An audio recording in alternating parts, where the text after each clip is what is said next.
you have done well. I've actually watched your channel. Thank you. You have grown, fantastic crops. So don't Thank knock you very yourself. much. Your Thank you, her Stella. bench is beautiful, guys. If you've never appreciated that bench, put a comment down there. Jenny's bench is gorgeous. Do add comments to her channel. Help her to grow. Don't just watch and walk away. Watch it to the end. Even if you go to make a cup of tea, keep it running. Yeah? Like, comment, and subscribe. Stella. No, it's serious. That's going at the start of every video from now on. Hey. Hi, I'm Jenny from the plot, and this is not my plot. I've come to Kent to visit Stella. Oh my. Honestly, I've been waiting for this moment for so long. And finally, here we are in your garden. In my Stella. garden, in my haven. Yeah. It's so nice, honestly. I love it here. Because you grow such a lot here at home as well. I do. I feel like I need to be surrounded by plants to be okay. And winter is a miserable time for me because I actually suffer with seasonal affective disorder. But then I garden, I'm okay. Wow. Yeah. I love it. And you make the most of every square inch of your garden, don't you? You have to. I also like plant communities. I talk about it all the time. A community works better than individual planting. For me, it doesn't work. It's boring. Yeah. And the eye gets bored of seeing exactly the same thing all over. So when you look around, everywhere has a mix of plants. Yes. So the combination of colors, shapes, and even tones and shades of green, makes for happiness for the eyes. I call it. You're very artistic in your gardening style. I've always felt that. Like, watching your videos. Yes. Your allotment, it's beautiful. It is like a work of art. It has to be, because when you look in nature, if you go into a woods and you walk around and you look, you never see, unless it's been man-made, a wood will have so much variety and so much beauty wherever you look, and it keeps your interest. That's why every time you walk in the woods, you can walk there several times over and you won't see everything, and every time you go see something different. And I feel that whenever I've grown a mix of plants, they do so much better than when I plant them separate and individual. It's a bit like they get lonely. Yeah. Yes. People think they're crazy, but I believe that plants can get lonely as well. You do talk about them as though they have feelings and personalities. I do. I've always loved nature. As far back as I can remember, even as a child. And if I'm walking and I see a tree that's beautiful, I'll actually go up and tell it, "You're gorgeous." I've always talked to plants. Yeah. And there have been experiments, where they did an experiment. I think there was a scientific experiment where they had two plants, exactly the same environment, same media. One plant was praised every day and played lovely music. The other one was abused. Yeah. And the one that was abused did not thrive as much as the plant that was actually praised. Yeah. And therefore, I do talk to them. Don't care if people call me crazy, but I do. When they're growing fantastic, I tell them, guys, you're doing brilliant. Yeah. And then if I'm going away, I'll tell them, look, I'm going to be away, but you need to do your best. Yeah. You saw my onions. I spoke to my onions before I went away. Because, they were going to be on their own. I said, I will be back, but, hang in there. Do your best until I come back to you. And they did. Well, they're incredible. They're the biggest onions I've ever seen. They are the size of footballs. Something is giving you joy. Appreciate it. Gratitude. That's so important. I am grateful, and I keep saying it in my videos as well. I am grateful, even if I whinge sometimes, I am grateful that I have such bounty around me. There's a lot to do, and if you just allow yourself just an hour once a week, a couple of hours once a week, you're not going to get an allotment you want. No. It takes a lot more dedication. How often do you go, do you think? On my days off. Yeah. So I'm off on Tuesdays, so I'll go down to the allotment on Tuesday. I'll go down to the allotment on Thursday, because Thursday is my weed and feed day. Quiet. Yes. And the allotment is quiet. That's so nice. So for me, I actually love going there for that as well. But I'll go when I wake up, I'll have my coffee and then I'll go to the allotment. Wow. So I don't know if anyone has actually watched. Before, I used to keep saying, I haven't eaten, I haven't eaten. Yes. Because if I got 10 o'clock in the morning, I'll go, I won't eat, but I won't eat until I come back in the evening. Oh my goodness. Where'd you find the energy then? Because you always seem to get so much done. It's because I'll go with my camera, and if I want to share, I'll just record everything I'm doing, and I'll be there the whole day. Wow. So sunset is the reason why I normally come home. So one of the allotmenteers asked me, "Oh, do you live here?" Yes, she does. Yes, I was like, no, I do have a home and a husband and kids, but when I come to be serious and get things done. Any video you see from me, guys, is because I have no one to talk to about my garden. And it's true, isn't it? Yeah. When you're talking to people who don't like gardening, they'll look at you and say, oh so my God. not interested. And they'll probably turn the corner when they see you coming, thinking, oh my gosh, she's going to talk about seeds and plants and worms. So when I'm talking to you, I am actually sharing with hopefully other people who love the same thing. Yes. Because that's the only way I'll get my joy, is to share my joy and also to record where I've been. Yeah. And so, so for me, going to the allotment is happiness. Definitely. It's my therapist. Definitely. You know, but if I'm at work, every day I'm carrying produce. They must love you at work. They do. They do. Yeah. I've already got messages. When you're coming to work, make sure you come with tomatoes, because they know. But you see, the thing is, I give it away because I also know that life has become more expensive, and not everyone can afford to buy fresh fruit and veg, and nothing beats fresh fruit and veg. And if you've been gifted with a bountiful harvest, share it and you'll get more. You know, if you give, you always get more. And that has always been my belief. And therefore, for me, I just give.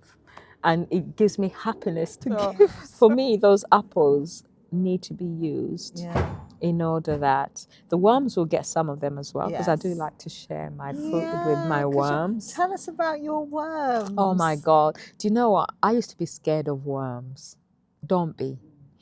When you become a gardener, you're apologizing to a worm if you accidentally disturb it when you're digging. I'll lift them gently and I'll put them aside. I'll say, I'm so sorry. The worms are not just your pets, are they, Stella? No, they're not. Actually producing. They do produce compost. They do produce compost. So when I first got them, I was scared to touch them. That's the one thing. But you know, the funny thing is, when you garden, most of the time I notice you wear your gloves. I'm not very good at wearing my gloves. I forget them all the time. Working with my hands, or I'll take them off because I'm feeling a bit hot, or I'm going to do something that requires a bit more manual dexterity, and then I'll forget to put them back on. And then once you've had your hands in manure and in the soil and everything, what's the use of putting them back on? You know, I feel that it's a way of self-inoculation anyway, because we are too sterile in the world we live in now, and a lot of people have allergies because they do not expose themselves to enough, bacterium to get their immune systems working on something rather than trying to attack yourself. You're very brave with your, not wearing gloves. You've got a very high level of ick. Because you just get in there in the worm bin, the first time, because I couldn't find my gloves, and I thought, let me go in with my hands, because I've seen people going in with their hands, and then I was like, oh, this is not bad. That's okay. And it was like, oh, that's all right. You don't feel them wriggling. I'm scared of frogs. The frog, Frankie, the scary frog. Did you know frogs expand when they're scared? They expand themselves and make themselves look bigger. Stress. Because you have a frog, don't Trauma. you? I have a frog. Here in your garden? Yes, I think he's gone off for now because it's not hot. But I'm expecting that Frankie will come back when it gets too hot. Yeah. Because he scared me. I scared him. He was jumping. I was eking. And it was a very traumatic experience for both of us. How dare it try and rain? No. It did this the other day. but it didn't really do it properly. Don't worry, we've got an umbrella there. Yeah, it'll be okay. Yeah, it will be fine. You know, we're gardeners. We don't care about the tough. weather. The first thing I ever tried to grow was when I was about 8. Yeah, And it was back home. I tried to grow a cabbage. right. It's a pity that no one told me that the worst thing to start trying to grow as a gardener is a cabbage, because cabbages take nearly a year to grow. Oh, Some of them. word. Some of them. The one I was growing took quite Yeah. about 8 months. And the other problem is I love cabbage. So what Yeah. I was doing is whenever the cabbage had at least 5 leaves, I was eating at least 2 Oh, or 3. oh. So the cabbage never grew because Stella was eating the leaves. I can't believe this. no. We can actually go in for now, but Shall I'm we? sure. I'm We're sure gonna it will. pause, We're we'll going to pause. Okay, so we're doing a little tour around the garden. We had to stop for rain. We got rained off, Yes. didn't we, Stella? We did, and I just have to go like this and be like an artist. And you grow all sorts in I here, do, don't you, because Stella? I've got beans. These are bolotti beans, and then I've got yellow French beans, and then I've got tomatoes. This is a potato that's trying to show off. So when winter comes, I'll pull it out and see how much we've got in whale potato. So this is my pride and joy. Oh, And then let me it's show you this actually, beautiful. because you will love this one. You'll be totally and completely amazed. Looks like there's nothing. Look at that. There you go. At those. Yeah. Shall I show you something? So what kind of peppers are they? They're snap peppers, but look, this and it's is grown in hydroponics. hydroponics. Totally and completely hydroponics. And it's just been sat in there. So this one doesn't even need watering. All you do is place it in there, and this container is going to run it until it's ready for harvest. If you come around this way, Jenny, because I want to show off my aubergines. Oh. Can you see? Oh, look. They are gorgeous. They are, aren't they? Do you know I haven't tried them yet? They look like paintings. They are. I mean, look at that. And this one is ready. Because you have to Wow. take aubergines when they're still shiny before they lose that shine of the Can skin. you just show us your enormous onions? Look at the size of these. Right, you're going to kill my hand, Jenny. But Oh no, don't hurt yourself. look at these. Those are some mighty fine onions you've got They there, are mighty Stella. fine onions. They are, aren't they? 16 tomato plants. That's a lot. It's a lot in a small space. 16, No, 17. I forgot this one here. It's the little teeny Yeah, ones at the this was a tumbling tom. This is Ah. my pride and joy. Look at these. And these are remind us what these ones This are is again. Alice's dream. Alice's dream. I know that I've got So Alice's gorgeous. dream. I've got pork chop. I've got ananas noir. I've got Heinz. I mean, let me just show you one of my Heinz. And please, Okay. please do not be jealous when you see my Heinz. If your Heinz is not big enough, don't worry. Maybe one year you will have a Heinz. That is big enough. My Heinz are a fifth the size of that, if that. They're teeny. Yeah. That's enormous. I know. What's I your know. secret, Stella? I think you've believe got the the magic secret touch. is feeding. Feeding. Okay. The joy of growing in pots with wicking systems is you feed the wicking reservoir, and then you Okay. don't have to feed every week. You only feed when you refill the reservoir when it's empty. When the weather is like this, where it's a bit cloudy and not so hot, Yeah. you may fill this once in 3 to 4 weeks. And these are grown in pots with soil, Yes. but they're sat on tops of these kind of water tanks. Yeah. Is So that right? these are actually the heavy duty 42-litre heavy duty containers with lids that you can get from places like B&Q. Yeah. I have a wicking material that goes from the bottom reservoir into the pot Yeah. in order to provide the capillary attraction that is needed to pull the right amount of water for your plants. The great thing with these systems is you can never overwater your plants. It is a small space, But you've but got a lot in it. I've got a lot in it, and it's providing me with a huge amount of, I mean, look at this. Huh? Look at this.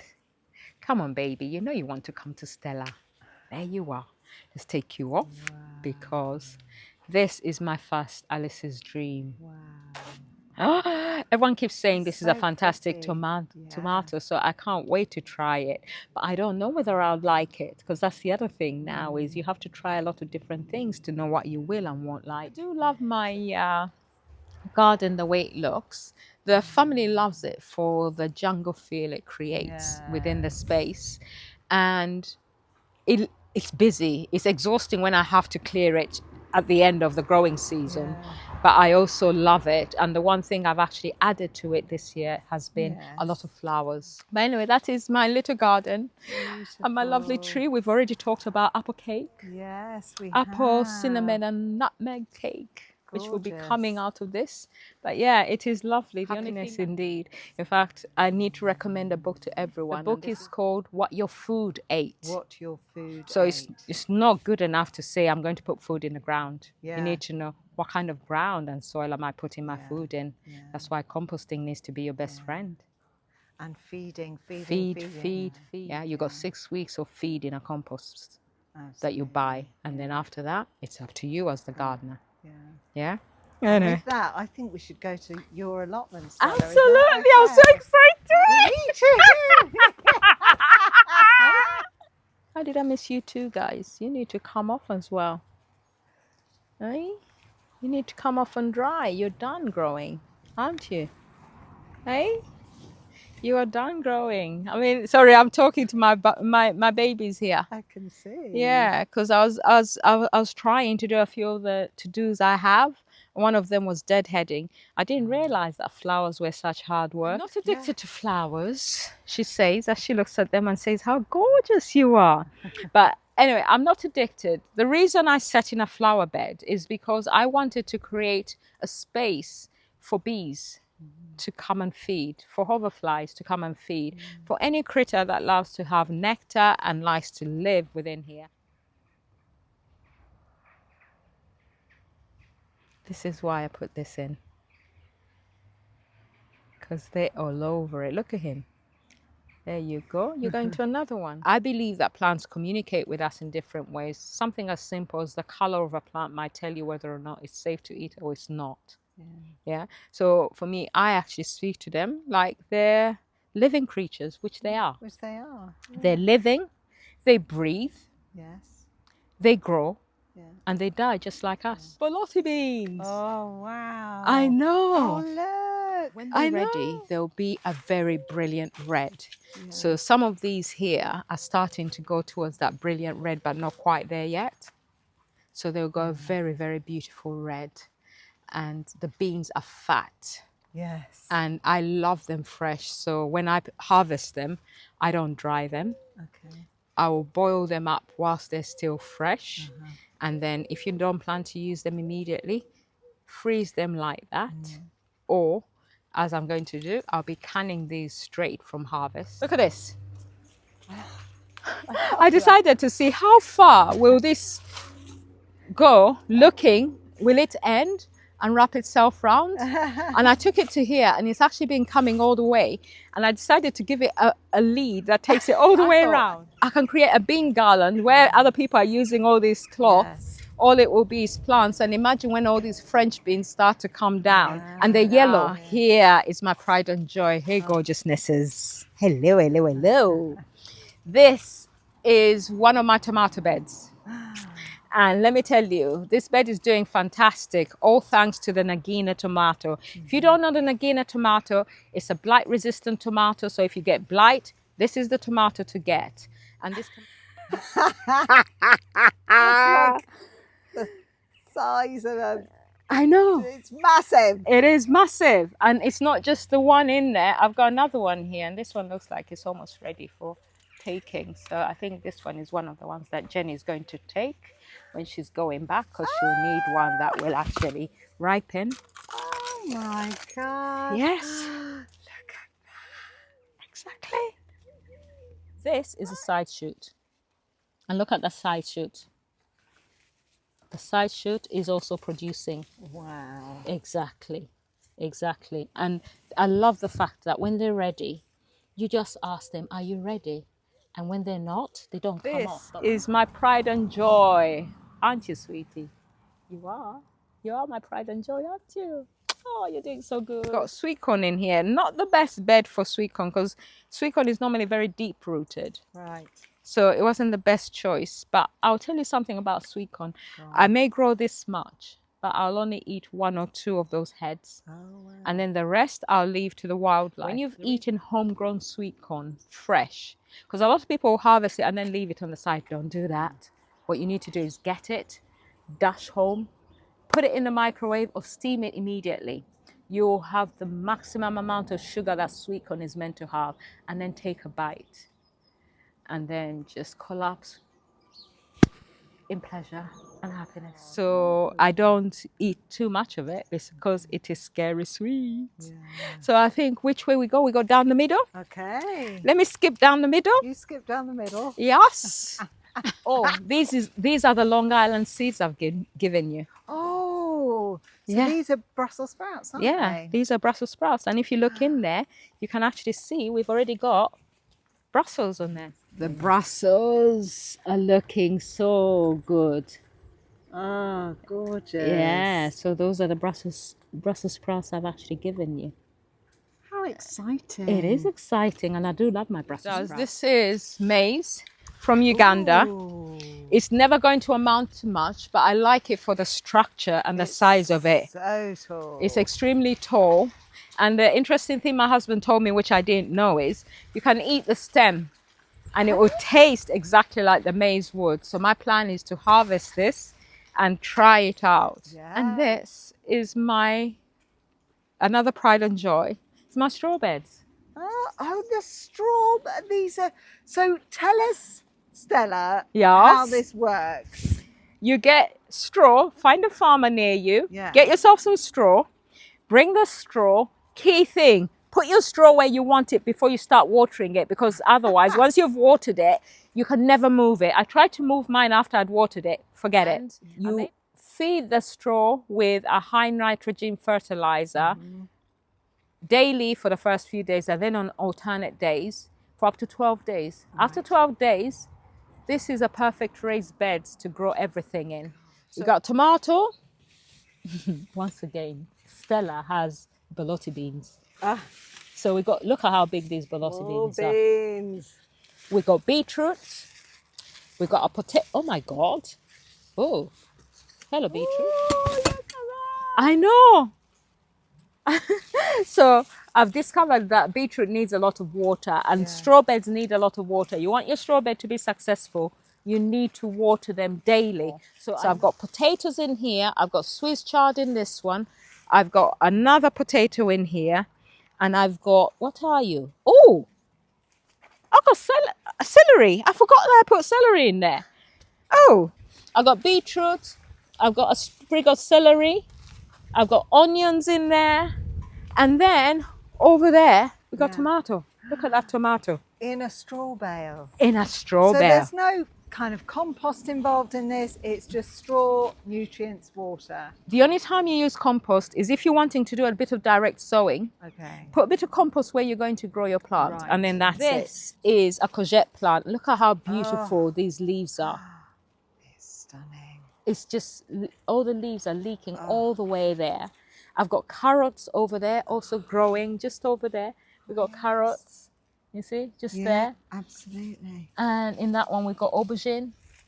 Oh my goodness. Yeah, and more potato. But this one has provided so many courgettes. Yeah. And it's happy. Yeah. It is extremely happy. And I've also got leeks in here. So if you come this way, I put some leeks in order to see whether or not they would grow.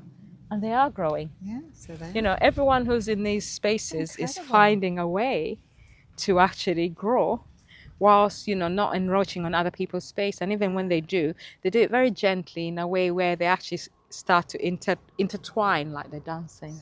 But this is my new baby. And you need to go, if you don't watch any of my other videos, you need to watch this one, because you'll be saying, how did you do that? I want one. Yeah, I want one. Yes. On the top, I've got lettuce, which is it's cos lettuce. But then I added this little bit of niceness there. Nice. And then I did radicchio, which is slightly red with cos lettuce. Yeah. And then I started a row where I've done green curly kale and red curly kale. So when it comes up, it's all going to be different colors. So it's all alternated all the way around. Look at the shape. Yes. It's like a wedding cake Just that never was. It is like a wedding.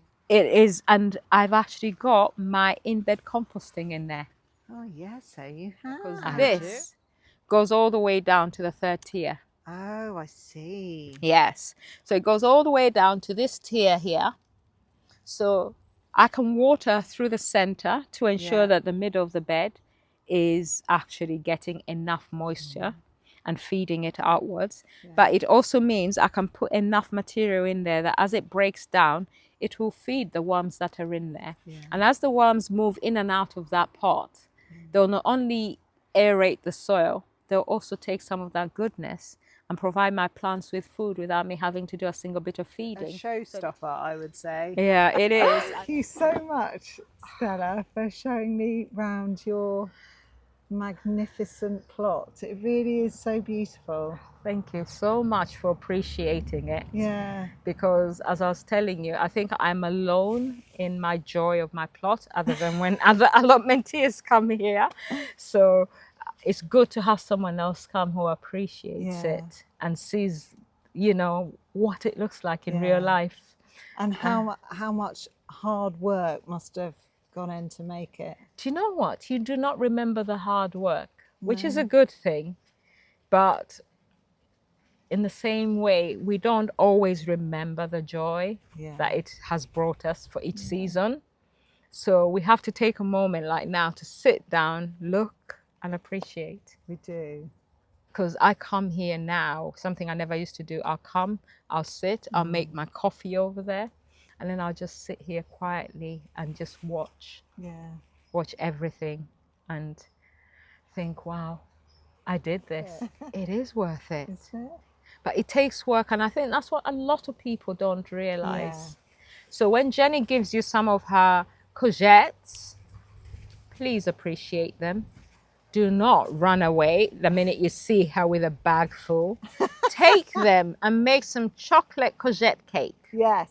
Yes? And say thank you. Thank you. Yes, you have to say thank you, because it takes a lot of work to achieve everything, especially with the type of greenhouse Jenny's got. I know, right? Last year I was envying people who had polytunnels and were growing tomatoes and growing this, but now you look at this space. I didn't have a greenhouse, but I've still managed to achieve all of this. Absolutely. So don't look to what is out there in order to meet what you think you can achieve. Rather work with what you have. That's the one thing I would tell people. Honestly, it's been so good. It's been so lovely. Oh, my God, Jenny's We've coming. had such a lovely day. I think we kind of We've forgot been our together for times. hours. I know, and so many interesting things were said when the camera was not on. Exactly, so sorry about that. You missed out. You should have been here. If you wouldn't mind me poking around your plot, you can email me at jennyfromtheplot19b@gmail.com. But until next time, from me and from Stella.